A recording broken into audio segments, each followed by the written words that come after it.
There are some mixers that just push up all the faders and mix with everything in the mix from the beginning.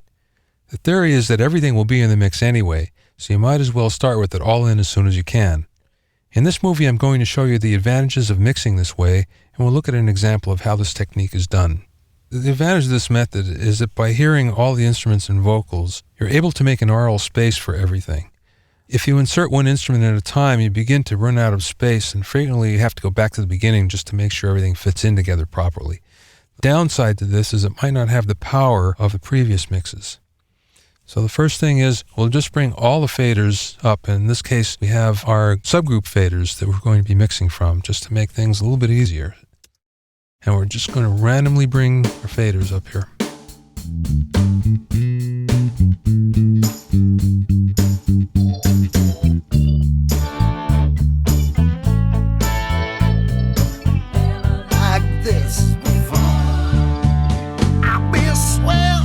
Now what we're going to do is just gradually balance everything.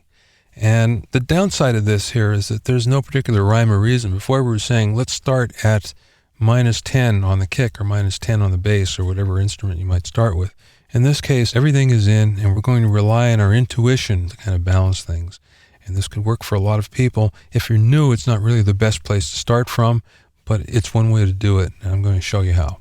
I've heard a lot of sweet talk in my time, but your pretty words doesn't mess up my mind. It's like a never, oh never, never like this before.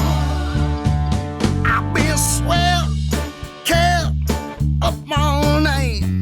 Sometimes I didn't rest at all. I've been shifted, lifted up sky high, lost on a waterfall. Sometimes it's easy, sometimes it's rough. Just can't seem to ever get enough. It's like a never, oh never, never like this before. Let me tell you about your love, baby. Now there's two things here. The first thing is the master mix meters have peaked. I've heard a lot of sweet talk in my time, but your pretty words. They're running hot, and you can see the red LEDs, which means that we've peaked. Now, this is one of the problems that you have when you're mixing like this, is the fact that you're going to have very, very high levels most of the time. We can fix that. That's not a problem.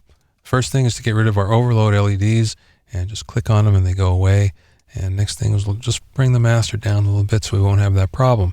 But now you can hear the balance is pretty good. I got the balance together because I'm fairly experienced and know how to do this and I know the song. But if you're just starting, it may be more confusing than it needs to be for you. It's just a method of how to do it.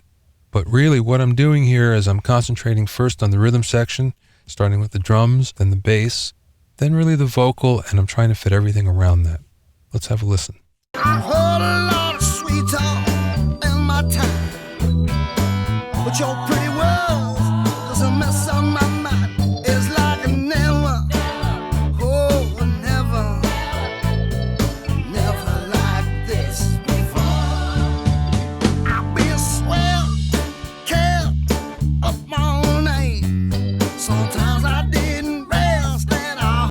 Now once again, we'd call this more of a rough mix than anything else. And obviously if we're going to do a final mix, we do everything a lot slower, but it's just an example of how you can build a mix with all the instruments in from the beginning.